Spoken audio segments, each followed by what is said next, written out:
दोस्तों आप सभी का ओनली टॉप स्टडी चैनल पर स्वागत है। एसएससी जीडी 24 जनवरी फर्स्ट शिफ्ट का पेपर हो चुका है। दोस्तों इस वीडियो में पूरे पेपर का एनालिसिस करने वाले हैं। सभी 40% को डिस्कस करेंगे जो भी मिल पाए हैं। करंट अफेयर, जीके, साइंस और हिंदी और मैथ, रीजनिंग, पूरा पैटर्न समझेंगे कि क्या बदलाव देखने को मिले हैं। दोस्तों कुछ धीरे धीरे बदलाव हो रहे हैं, उसके बारे में मैं आपको बताऊंगा और उनसे संबंधित वीडियोस भी बताऊंगा जो कि आपको देख करके जानिए अगर आपका एग्ज़ाम अभी आगे आने वाले दिनों में है तो पूरी वीडियो को ध्यानपूर्वक देखिएगा। चलिए देखिए, एक क्वेश्चन मेरे प्यारे दोस्तों पूछा गया था कि राजीव गांधी खेल रत्न पुरस्कार सबसे पहले किसे दिया गया था। तो इस क्वेश्चन का राइट आंसर रहेगा विश्वनाथ आनंद। और देखिए इनसे संबंधित दो क्वेश्चन और भी बन सकते हैं जो कि आगे आने वाली शिफ्ट के लिए इंपॉर्टेंट रहेंगे। एक तो इनको ये दोस्तों कब दिया गया था राजीव गांधी खेल रत्न पुरस्कार, तो 1991 1992 में, ये आपको याद रखना है। विश्वनाथ आनंद किस खेल से संबंधित है, तो ये संबंधित है दोस्तों शतरंज से। इस प्रकार से क्वेश्चंस भी पूछे जा सकते हैं। दूसरा क्वेश्चन था कि उपाधियों का अंत किस अनुच्छेद में आता है। तो अनुच्छेद दोस्तों 18 में आता है उपाधियों का अंत। और ये मैंने आपको कल या परसों वाली जो संभावित प्रश्नों की वीडियो में डाल रहा हूँ सुबह मॉर्निंग में, उसमें दोस्तों कवर कराया था। ये आप लोग देख सकते हैं जा करके। दोस्तों अगला क्वेश्चन आता है राजा रेड्डी किस नृत्य से संबंधित है। तो ये कुचिपुड़ी से संबंधित है दोस्तों, ये आपको याद रखना है, क्वेश्चन पूछा गया था। तृतीय पंचवर्षीय योजना का लक्ष्य क्या था। तो कृषि पर जोर दिया गया था और गेहूं के उत्पादन को बढ़ाना था दोस्तों, ये करेक्ट कर लेना। तो ये आपका हो जाएगा राइट आंसर। अच्छा, इससे संबंधित दोस्तों दो इंपॉर्टेंट बात और नोट कर लीजिए। एक तो तृतीय पंचवर्षीय योजना का कार्यकाल क्या था, 1961 से 1962, ये आपको याद रखना है। और उस समय दोस्तों प्रधानमंत्री कौन थे, जवाहरलाल नेहरू जी। तो ये भी आप लोग नोट कर लेना, इंपॉर्टेंट रहेगा आपके एग्जाम के लिए। देखिए दोस्तों, गणतंत्र दिवस ऑफर अभी लाइव है जो कि 26 जनवरी रात 12 बजे तक रहेगा। और इस ऑफर में आपकी प्यारी फेवरेट पीडीएफ जो कि मास्टर पीडीएफ है दोस्तों, 6000 के क्वेश्चन आंसर्स वाली, ये मात्र 100 रुपीज़ में मिल रही है। इस पीडीएफ को ले सकते हैं अगर आप किसी भी एग्जाम की तैयारी करते हैं या फिर किसी भी उस एग्जाम के लिए जिसके लिए आपको ल्यूसेंट या लूसेंट जैसी कोई भी बुक पढ़नी पड़ती है, तो वो आपको जरूरत नहीं पड़ेगी अगर आप इस पीडीएफ को पढ़ लेते हैं, क्योंकि इसमें मैंने पूरी बुक का निचोड़ दिया है दोस्तों। History, geography, polity, economics, physics, chemistry, biology, current affair, computer, static, GK के 1000 क्वेश्चन अलग से, इसमें सब कुछ मिल जाएगा आपको। चाहे आप कोई भी एग्जाम तैयार कर रहे हैं, चाहे एसएससी सीजीएल है दोस्तों, सीएचएसएल है, एमटीएस है, या कोई भी अदर एग्जाम है, तो आपके लिए बहुत ज़्यादा हेल्पफुल रहेगी। इस पीडीएफ को आप कैसे परचेज कर सकते हैं, देखिए डायरेक्टली मैंने इसका लिंक दिया नीचे डिस्क्रिप्शन बॉक्स में, हमारे व्हाट्सअप नंबर से मिल जाएगा, या फिर हमारी onlytopstudy.com वेबसाइट पर जाकर के भी आप इसको परचेज कर सकते हैं। चैनल पर नए हैं तो सब्सक्राइब कर लेना, क्योंकि आगे आने वाली वीडियोज़ के नोटिफिकेशन आपको तभी मिल पाते हैं। दोस्तों मैगस्थनीज के कितने दरवाजे थे, कुछ इस प्रकार का क्वेश्चन था। एक्चुअल में क्वेश्चन मेरी भी समझ में नहीं आया है, बट बच्चे ने जैसा बताया मैंने आपको प्रोवाइड करा दिया। 2022 में दोस्तों दिल्ली के नए कमिश्नर कौन नियुक्त हुए हैं, ये क्वेश्चन पूछा गया था। संजय अरोड़ा नई नियुक्तियों में, मैंने इस क्वेश्चन को दोस्तों कवर कराया था। अगर आप लोगों ने नई नियुक्ति वाली वीडियो नहीं देखी है तो उसको देख करके जाना, क्योंकि एक क्वेश्चन तो वहाँ से पक्का मिल ही जाएगा आपको।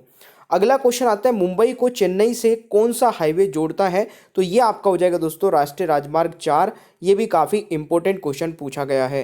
देखिए बदलाव देखने को क्या मिला है, बदलाव दोस्तों 2 दिनों से देखने को ये मिल रहा है कि स्टार्टिंग से अभी तक की मैं बात करूँ दोस्तों, 17 जनवरी तक कोई भी क्वेश्चन आपका नदी या झरना या राज्य मार्ग से नहीं पूछा जा रहा था। बट जो अभी दोस्तों ये आपका 23 और 24 में एग्जाम हुए, इसमें 3 अलग टॉपिक हमें देखने को मिल रहे हैं। एक तो राष्ट्रीय राजमार्ग, एक दोस्तों नदियों से संबंधित भी क्वेश्चन पूछे जा रहे हैं, और एक झरनों से संबंधित भी क्वेश्चन पूछे जा रहे हैं। ये बदलाव देखने को मिल रहा है। इसीलिए बोलता हूँ कि मेरी वीडियो अगर आप देखते हैं ना, तो मैं आपको हर वो चीज़ बता देता हूँ आगे आने वाले जो दिनों में आपकी एग्जाम में पूछी जाती है, और उसी पे संभावित प्रश्न भी कराने शुरू करा देता हूँ।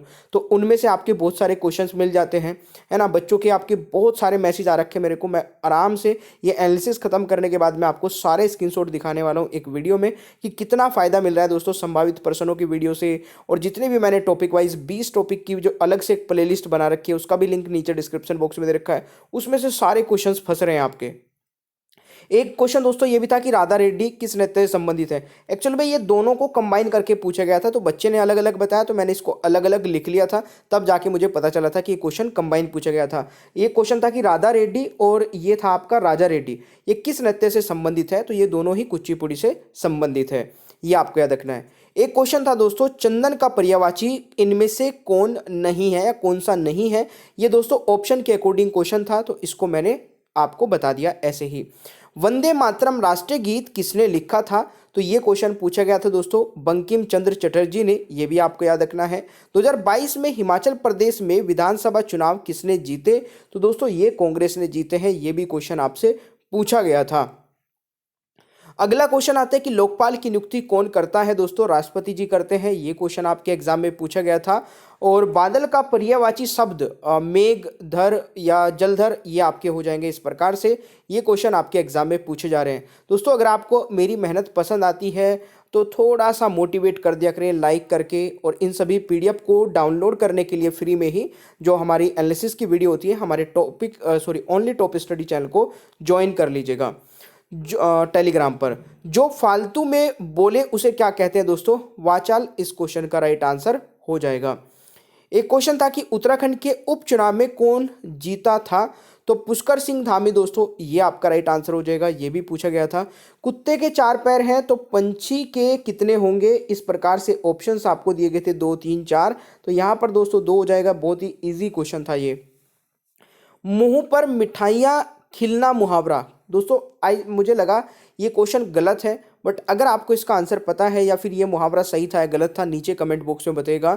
मुंह पर मिठाइयाँ खिलना या मुंह में पानी आना, कुछ ऐसा होगा मुहावरा। बच्चे ने यही बताया तो मैंने आपको इसी प्रकार से इस क्वेश्चन को बता दिया हूँ। SC ST के आरक्षण को कितने वर्ष के लिए बढ़ाया गया, दोस्तों 10 वर्षों के लिए, ये क्वेश्चन भी आपके आज की शिफ्ट में पूछा गया था। एक क्वेश्चन था कि लकीर का फकीर होना मुहावरे का अर्थ क्या है, दोस्तों पुरानी बातों पर चलना, इस प्रकार का क्वेश्चन भी आपके एग्जाम में पूछा गया था।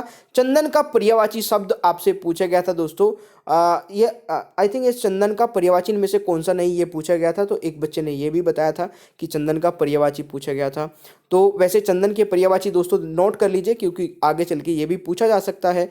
गंधराज, गंधसार या फिर मलयाज, ये आपके राइट आंसर हो जाएंगे। देखिए गंगा से गंगोत्री, दोस्तों गंगा नदी का उद्गम स्थल है, कहाँ पर है ये क्वेश्चन पूछा गया था, तो ये उत्तराखंड हो जाएगा राइट आंसर। अमेरिका की मुद्रा क्या है, डॉलर है दोस्तों, ये बहुत ही इजी एक क्वेश्चन पूछा गया था, ये भी आपको याद रखना है। दोस्तों अगला क्वेश्चन है सौर ऊर्जा से संबंधित एक प्रश्न पूछा गया था, तो सौर ऊर्जा से संबंधित एक्चुअल में क्वेश्चन क्या था वो नहीं पता चला, बट एक क्वेश्चन पूछा गया था। चंदन का पर्यायवाची कौन सा नहीं है, ये क्वेश्चन आपसे पूछा गया था। 2020 में योगा दिवस की थीम क्या थी, तो यार 2020 का क्वेश्चन पूछने का कोई लॉजिक बनता नहीं है, बट फिर भी पूछा गया है, तो राइट आंसर दोस्तों हो जाएगा स्वास्थ्य के लिए योग, घर पर योग, इस प्रकार से ये थीम थी 2020 के योग दिवस की। तो मेरे प्यारे दोस्तों ये तो हो गए हमारे जीके के क्वेश्चन। अभी मैंने ना कल की वीडियो में दोस्तों कुछ मैथ्स के क्वेश्चन कवर कराए थे, जिस प्रकार के क्वेश्चंस पूछे जा रहे हैं ट्रिक के साथ में, तो वो आपने काफ़ी पसंद की वीडियो और कमेंट बॉक्स में बताया कि सर कुछ और एक्स्ट्रा क्वेश्चंस करा दीजिए। तो मैं आपके लिए आज भी दोस्तों 3 से 4 क्वेश्चन लेकर आया हूँ जो एग्जाम में हर बार पूछे जा रहे हैं। ठीक है, अभी तक की सभी शिफ्ट में दोस्तों इस प्रकार के क्वेश्चन आए हैं, तो ये भी एक बार नोट कर लीजिएगा, बहुत ही ईजी ट्रिक के साथ में बताऊंगा। दोस्तों क्वेश्चन है कि 9 महीने के लिए 12,000 रुपये 20% प्रति वर्ष की दर से पर एक तिमाही की गणना करने पर चक्रवर्ती कितना बैठेगा, ये आपको बताना है। देखिए अगर 9 महीने में, ध्यान से समझना दोस्तों, 9 महीने में मेरे को हर 3 महीने बाद इंटरेस्ट लगा के चक्रवर्ती ब्याज लगा के बताना है, तो कैसे बताऊंगा। और मेरे को जो रेट ऑफ इंटरेस्ट दिया दोस्तों 20% दिया है पूरे साल का, और साल में दोस्तों कितने होते हैं, 12 महीने होते हैं, और मेरे को बताना है 9 महीने का, और वो भी हर 3 महीने पे इंटरेस्ट लगा करके।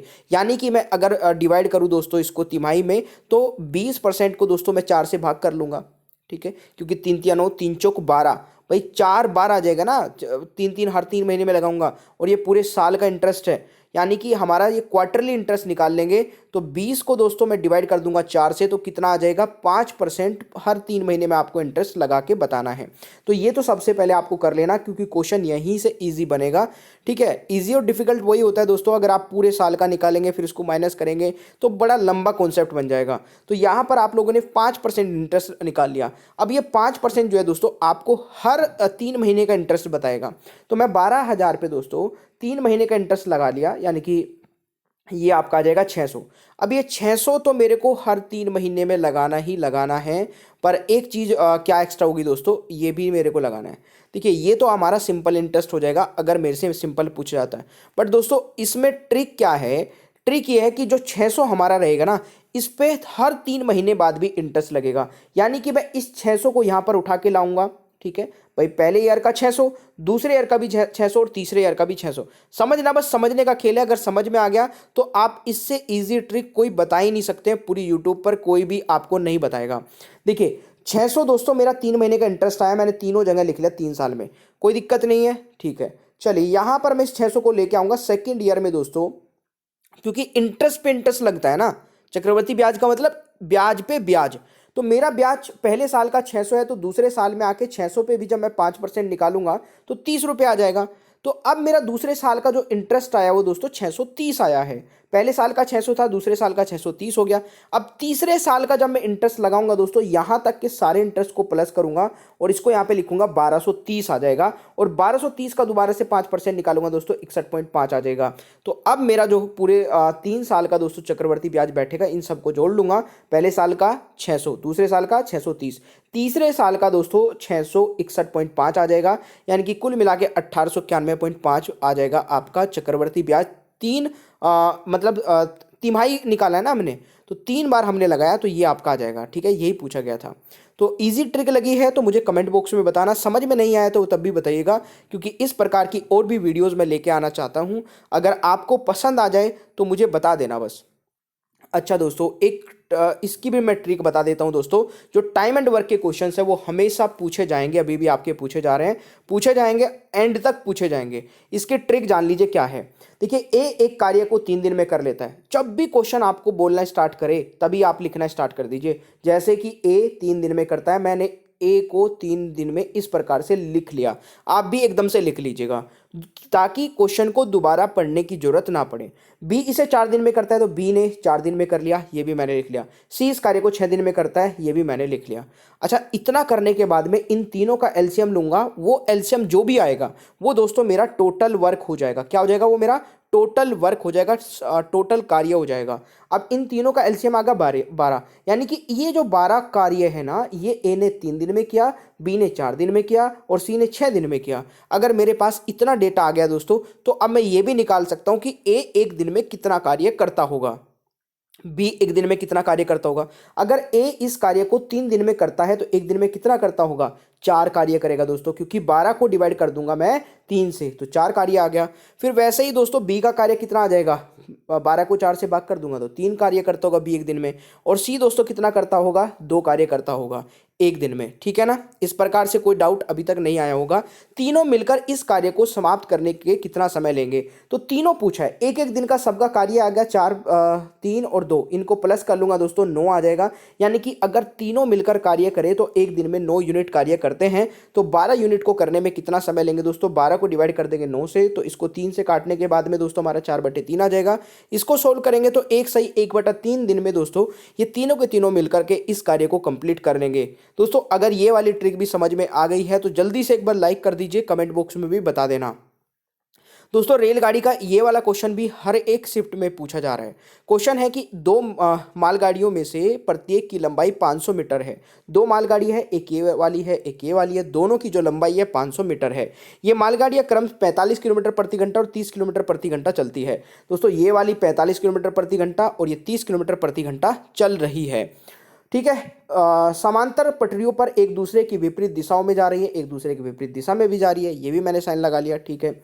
पटरियों पर एक दूसरे की विपरीत दिशा में जा रही है। धीमी गति वाली रेलगाड़ी दूसरी गति रेलगाड़ी चाल को पार करने में कितना समय लगाएगी? अच्छा दोस्तों, यहाँ पर हमें जो ये इनकी लंबाई दी गई है ट्रेन की, वो मीटर में दी गई है और जो स्पीड दी गई है वो किलोमीटर में दी गई है। तो किलोमीटर प्रति घंटा को दोस्तों मीटर प्रति घंटा में बदल लेंगे सबसे पहले तो, क्योंकि जब तक ये नहीं बदला जाएगा तब तक आप इस क्वेश्चन को सोल्व नहीं कर पाएंगे। तो 45 किलोमीटर प्रति घंटा को दोस्तों मैं जब मीटर पर सेकंड में बदलूंगा तो 5/18 आ जाएगा। मतलब 5/18 की मल्टीप्लाई कर दूंगा तो 25/2 मीटर पर सेकंड आ जाएगा। और यहाँ पर आपका दोस्तों 25/3 मीटर पर सेकंड आ जाएगा।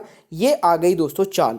अब बहुत सारा डेटा है हमारे पास में। देखिए एक तो इन दोनों को अगर मैं प्लस कर लूँगा तो कॉमन लेने के बाद में दोस्तों क्या आ जाएगा? जब मैं इनको वो करूँगा तो इसमें सीधा सीधा सा एक फॉर्मूला होता है T1 plus T2 S1 plus S2, इसको करना है। तो T1 प्लस T2 आपका कितना आ जाएगा, यानी कि ट्रेन 1 की लंबाई ट्रेन 2 की लंबाई आ जाएगा आपका 500 500 1000 हो जाएगा, ठीक है। और इन दोनों को जब मैं प्लस करूंगा 25/2 को प्लस 25/3 को, तो इनका मैं एलसीएम लेके दोस्तों इसको सोल्व करूंगा तो ये आ जाएगा 125/6। यहाँ तक समझ में आ गया। अब इसको सोल्व कर लीजिए भाई, यहाँ पर ये 6 तो ऊपर चला जाएगा, तो 1000 × 6 और डिवाइड बाई 125, इसको सोल्व करेंगे दोस्तों तो 28 सेकंड आ जाएगा। यानी कि जो धीमी चलने वाली रेलगाड़ी है दोस्तों, तेज चलने वाली रेलगाड़ी को 28 सेकंड में पार कर लेगी, ठीक है। यही क्वेश्चन में पूछा गया था, ये आपको याद रखना है, ठीक है। तेज चलने वाली रेलगाड़ी दोस्तों धीमी चलने वाली रेलगाड़ी को 48 सेकंड में पार कर लेगी, ये क्वेश्चन आपसे पूछा गया था। एक क्वेश्चन दोस्तों इस प्रकार से भी था कि एक व्यक्ति अपने माल का मूल्य उसके क्रय मूल्य के 30% अधिक पर अंकित करता है। यानी कि मैं मान लेता हूं कि मेरा सीपी 100% है सोल्व करने के लिए, ठीक है। सीपी मेरा 100% है तो एमआरपी 130% मैंने रखा होगा।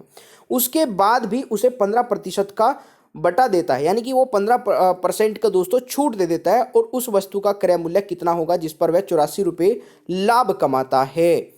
तो मेरे प्यारे दोस्तों अगर वो बटा दे रहा है, यानी कि अब मैं इस पे 15% की छूट दे दूंगा, तो दोस्तों 130 का 15% निकालेंगे तो 19.5 आ जाएगा। तो मैं 130 में से 19.5 घटा दूंगा तो 110.5 आ जाएगा।